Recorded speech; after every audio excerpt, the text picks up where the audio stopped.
Let's talk about it.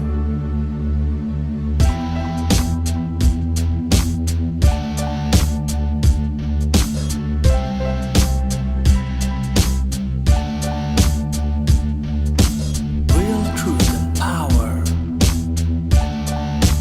Health.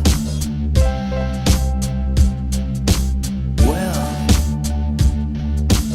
Knowledge of self. Uplifting the community. Let's talk about it.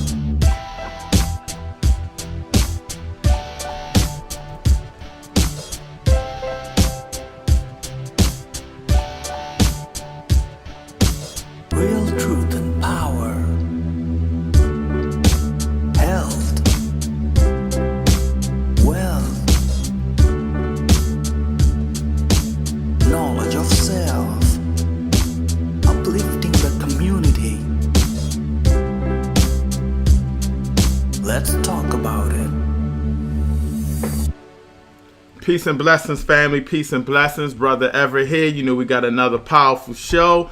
I got a phenomenal guest coming on. My UNIA brother from Chicago with Street Ministry. So before I introduce him, you know how we do. Let's start the show off right.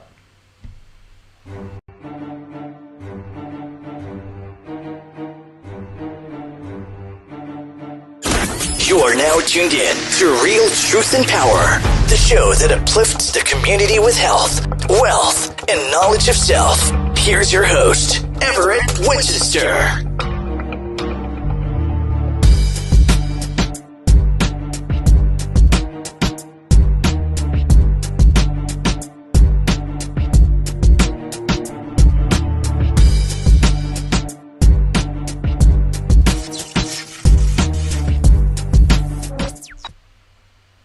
All right, peace and blessings, Race First family. Before I introduce my guest, you know how to do it. Hit that subscribe button, come on in, and let's get it in. I also want to make sure you guys know I got to keep plugging this. The UNIA, why not? If you're in Baltimore and close areas of Baltimore City, D.C., come on through, show us some love. We're going to have black-owned vendors. Come out, support black-owned, hear about a lot of peace and unity. And let's show our people how we can do it and celebrate and talk about unity and peace and fellowship, live music. It's going to be a great event. You got to come, September 25th. So, before I introduce my guest, he's an MC. He's out there talking to the youth, preaching Garveyism, powerful brother. Let me play a little video of some of the stuff he's doing musically. Hold on one second. West side of Chicago in K-Town, there's been another episode of violence ripping apart the neighborhoods of Chicago. More and more children are being lost in the streets every single day due to gunfire, diseases, irresponsible sexual activities, and a lack of discipline by both children and parents. I say, what is going on? I say, what is going on? 50 wounded over the weekend, 12 dead, 6 more injured, an indication someone's peeking, reaching for tools that got to burn us out for the leakage. The criminal ties throughout Chicago, y'all are truly speaking, to the point your local leaders calling out for this real hip-hop, real hip-hop. When I was growing up on Crenshaw, this that Chirac, when being get plugged, it's the new black. They stay oily fucking thoughts, so dope is the I ain't want to give y'all too much. You got to go check out. He's going to give him this plug so you can get his music. But you know what I'm saying. You know I don't mess with any messed up hip-hop. Let me bring in my brother right now. Brother Abdullah, Race First, my brother. What's up with you?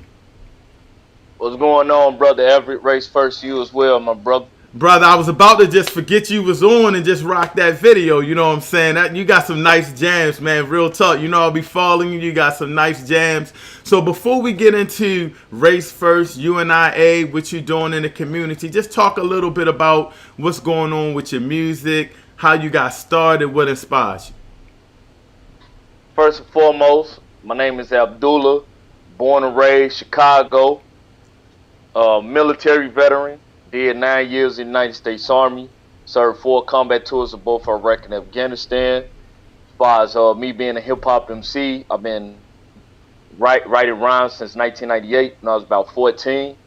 I made my first album in 2007 entitled Personal Journey. I got about 12 projects out, which includes a group album, a mixtape, and an EP. So all together, I got 12 projects out. And the video you just played, Chi-Town Destruction, I actually made that about 6 years ago. Really? Yeah. Man, that jam is nice. That's really nice. I love that jam. I love that jam. So talk a little bit about, what influenced you to start rapping. How did you get into it? When I was about 11, the first hip hop song that made a major difference on me was Tupac's "Dear Mama." Wow, that's a powerful. Yeah, that made a major impact on me. And then 98, when I started rhyming, I started listening to No Limit, because No Limit was big back then. Yeah. Master P. And, yeah, so the first rap I ever wrote, ironically, was a gangster rap song, Right. And my older cousin, who was big into Wu-Tang and Nas and them at that time, he heard it. He was like, "Man, you ain't no gangster. You ain't no thug. You better rap about getting A's and B's in school. You better rap about what you know." Good So, point, though. Telling you to stay real. Yeah. So in '99, the first CD I had ever bought was Nas's Illmatic, and that forever changed the way I MC. That's a classic. I think that Yeah. That's one of the greatest rap albums ever, that Nas Illmatic. One of the greatest rap albums ever. So I know you're doing a lot in the community. Talk about some of the things that you do. Well, let's go back. Talk about the UNIACL, the Universal Negro Improvement Association. Let them know your position, what division you're from, and just talk a little bit about Marcus Garvey and Garveyism for me. As far as the UNIA, I've been in the UNIA for over 2 years now. I'm currently the second vice president of the Chicago chapter of Division 401. We have 2 chapters here in Chicago, Division 401 and Division 429. And then we have a third one in Gary, Indiana, which is about 30 minutes south of Chicago. That's 430. I think it's 134 by Brother Gary, who's the president there. No, not Brother Gary. But we do have a division in Gary, Indiana. I can't think of the brother's name off the top of my head. And I know the other chapter is Brother Clyde Banks. Shout out to him, right? Yeah, brother Clyde Banks. Yep, Brother Clyde Banks. And as far as me knowing about Marcus Garvey, when I was about 21, when I became a Muslim, I started getting into knowledge of self. And by me studying the red, black, and green flag, that was my introduction into Marcus Garvey.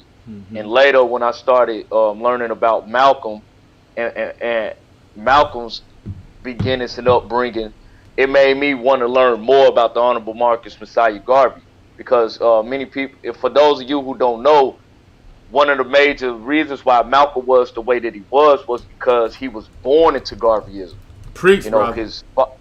His father was a minister and held a chapter in Omaha, Nebraska of the UNIA, and his mother actually wrote for the Negro World at that time. Educate them, brother. Educate them. A lot of people don't know a lot of the organization, a lot of the way the FOI and the NOI are shaped. They got it from Marcus Garvey. I believe Elijah Muhammad as well was a huge follower of Garvey. Am I correct on that? That's true, and even international wise, Kwame Nkrumah, he's on record as the saying that part of his ideal of African nationalism came from Marcus Garvey. Ho Chi Minh, who the United States fought against during the Vietnam War, he actually was a member. He either was a member or he was directly influenced from under Marcus Garvey. Correct. You are correct. That's phenomenal. Now, I know you got a lot of hard times in Chicago. Here, I'm from Baltimore, and the cities are very similar. Black on black crime, high murder rate, living conditions are tough, but it's loving people there. You know what I'm saying? It's loving people there. So talk about the shape of Chicago and the mental mentality of the people in Chicago, our brothers and sisters over there? Okay, well, let me give you a quick background of Chicago. Chicago was founded by a black man, a Haitian named John Paul Baptiste du Sable, Mm. who's the major street on the lakefront of Chicago is currently getting approved to be renamed in his honor. Chicago, we hear about in the media, is all fixated on crime and murder, and we got a whole lot of it. But I come from an era in Chicago where the murder rate was way higher then than it is now. Mm.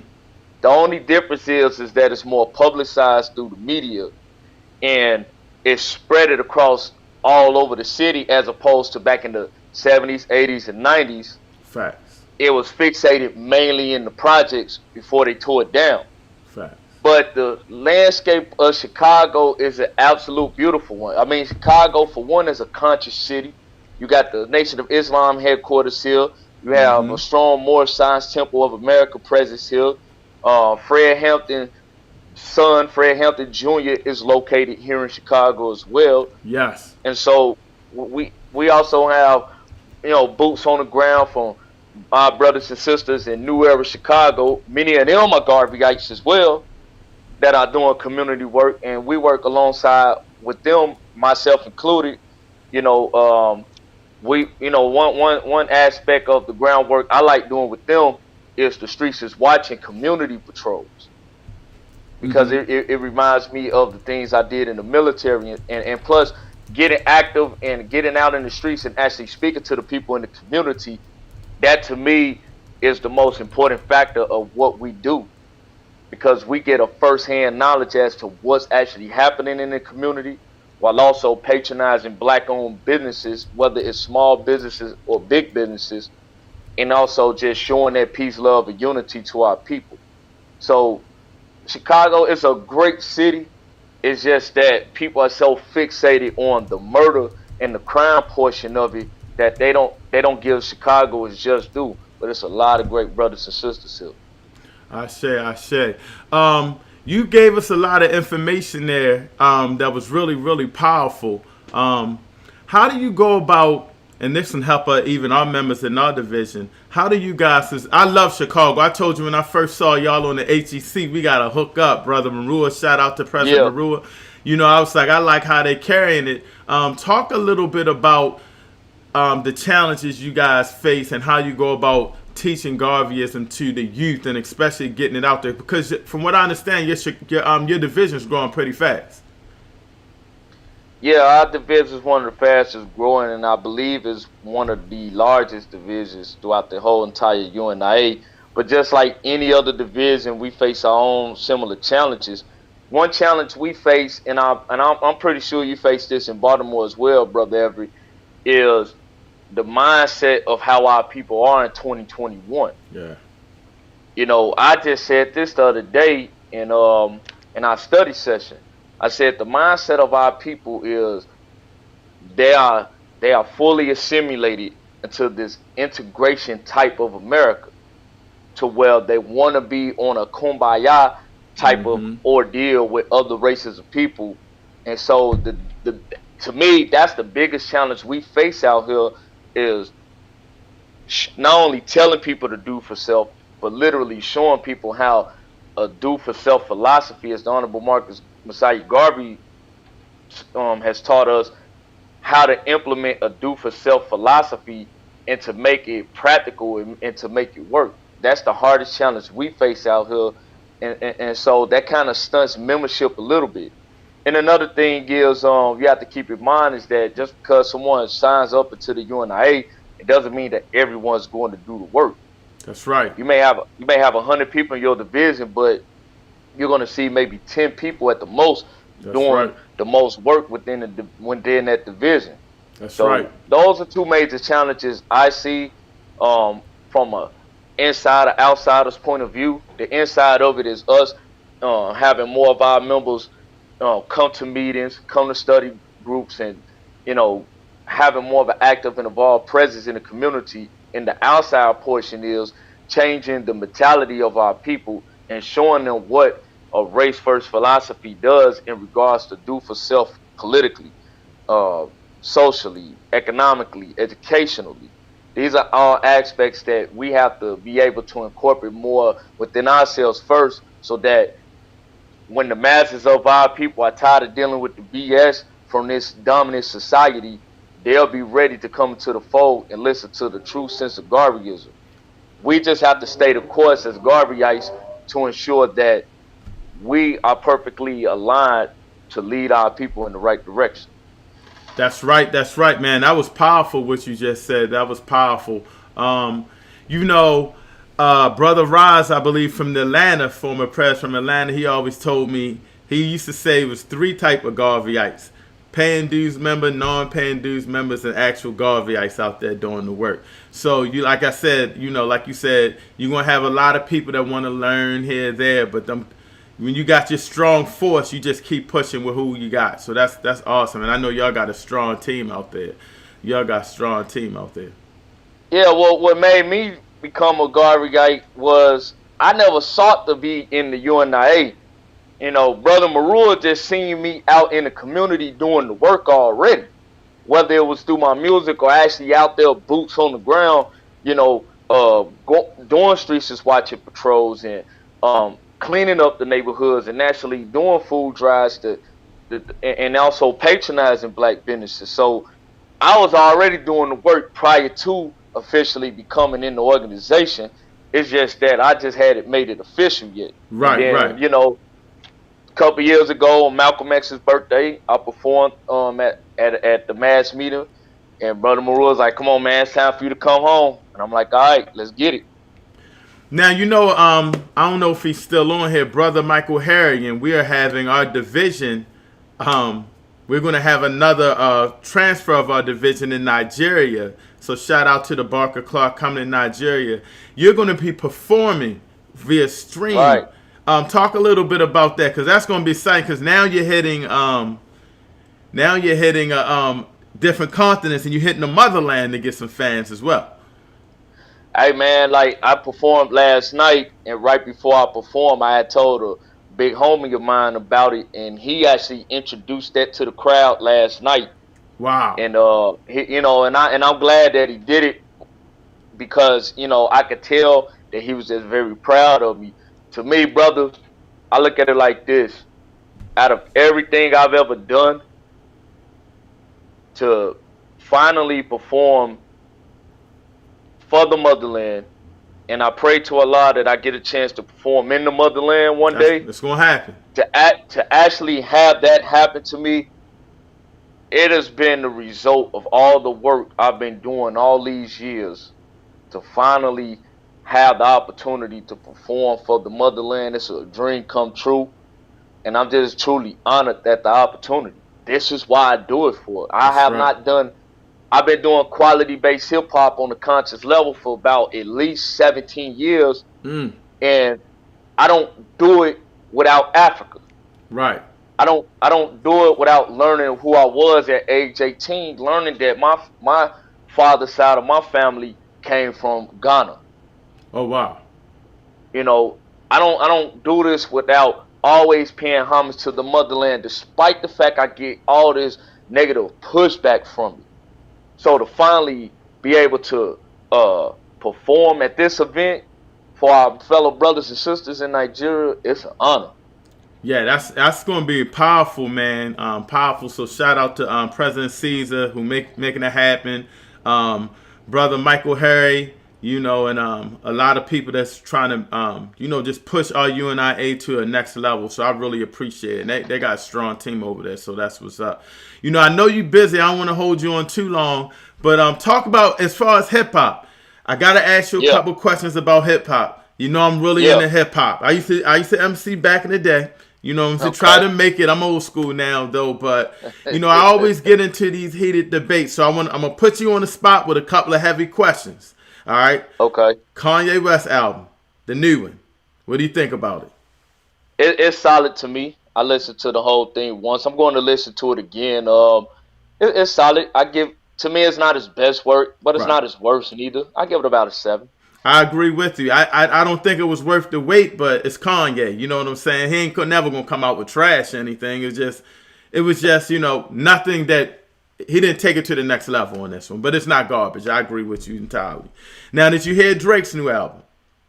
Haven't heard it yet, but from some people who I'm very close with that hip hop heads such as you and I, they didn't like the album. But I haven't listened to it yet, so I'm going to reserve my opinion on it until I listen to it.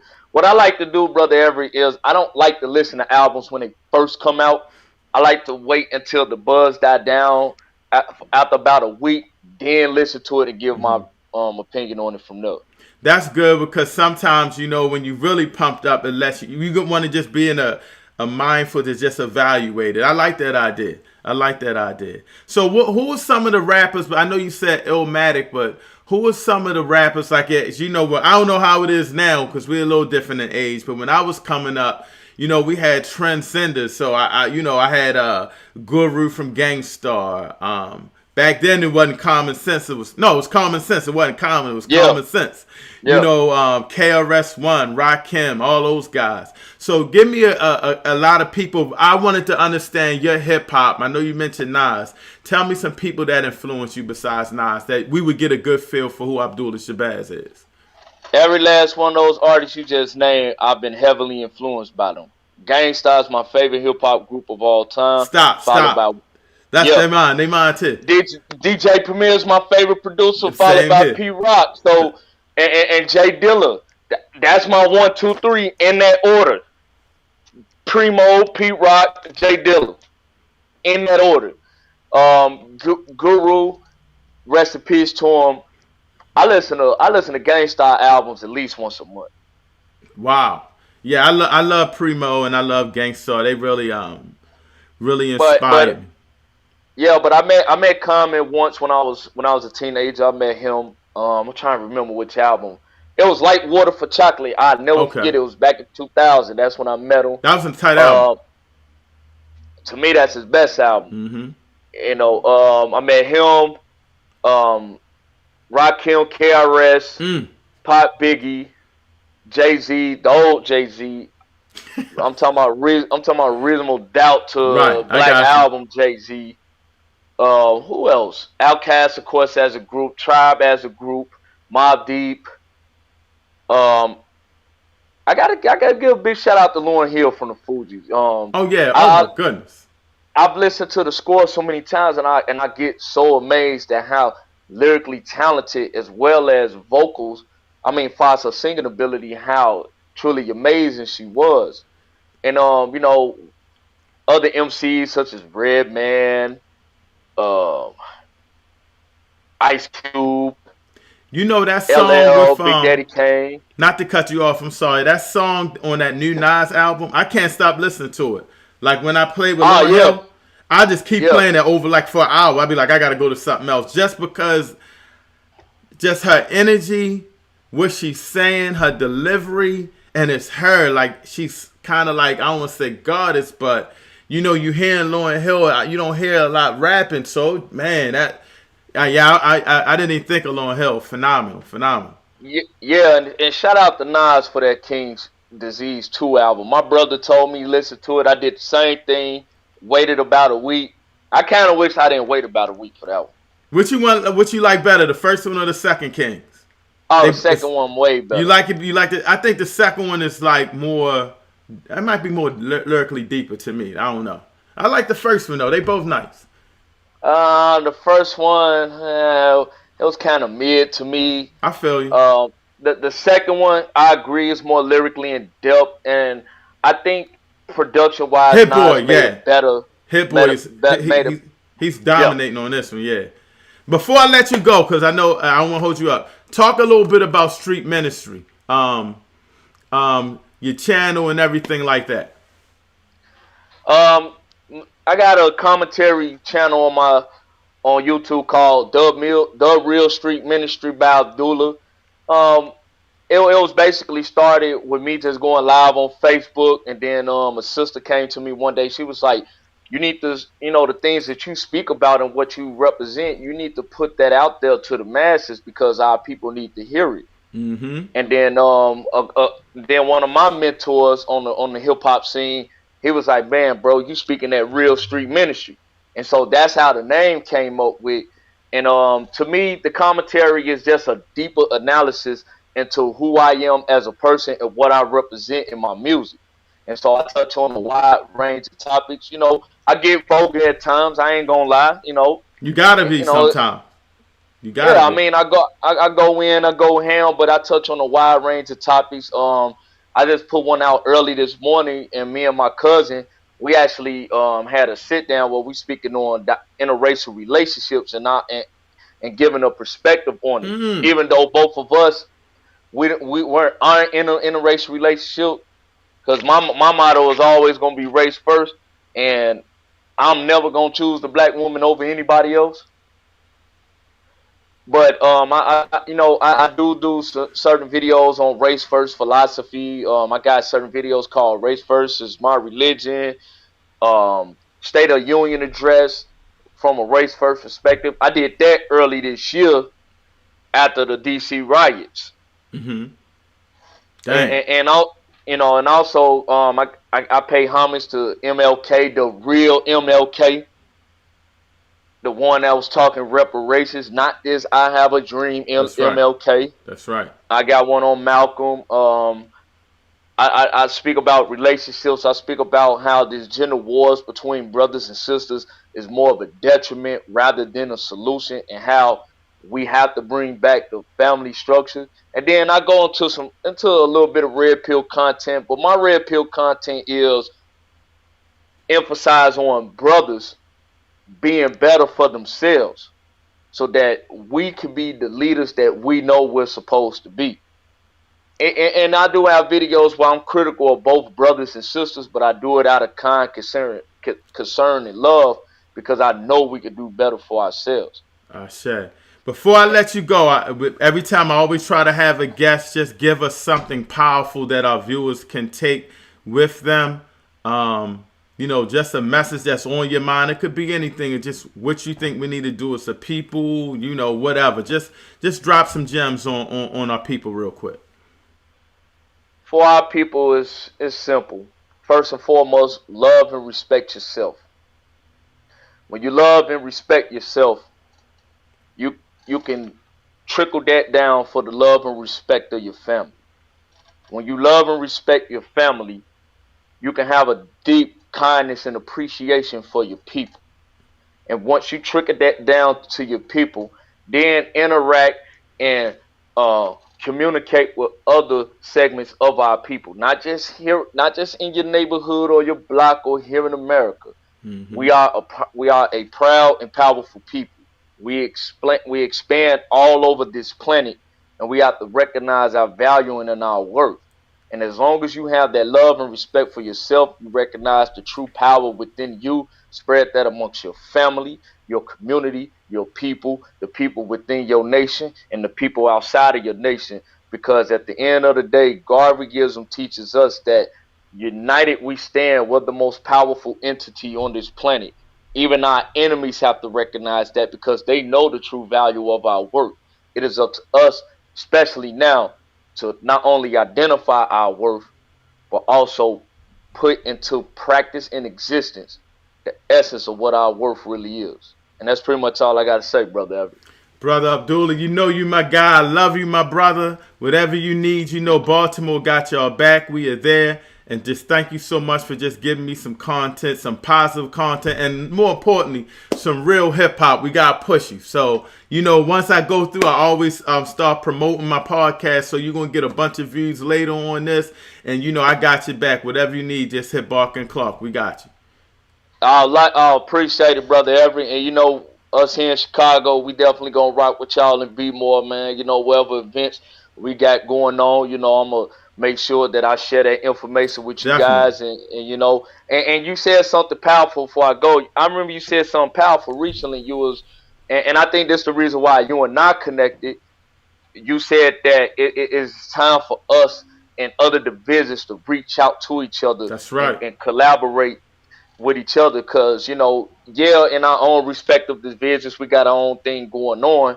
However, at the end of the day, it's not the Chicago or the Baltimore UNIA. It's the UNIA. That's right. Which brings us together. That's right, my brother. I appreciate you, man. Powerful, powerful. Well, thank you again, and I'll be talking to you soon. All right, brother. Race first. Peace and love to you. Race first. Man, that was my brother Abdullah Shabazz. Man, he did a powerful interview. Thank you for that, brother, for tuning in. Please hit that share button and subscribe, but definitely get this brother's content out.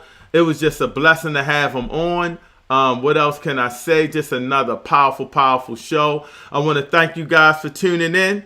Brother Everett, I'm out of here. See you guys tonight, 9 o'clock. Are black people irresponsible for refusing to take the vaccine? Are you vaccinated? Are you going to get vaccinated? Are your kids vaccinated? Young adults vaccinated? Are you irresponsible, or do you have a good reason not to? We're going to talk about that on the next podcast, which is tonight at 9 o'clock Eastern with Brother Jay Rich. So he's going to go in. And if you got some big issues with him saying what he's saying, call into the show. We out of here.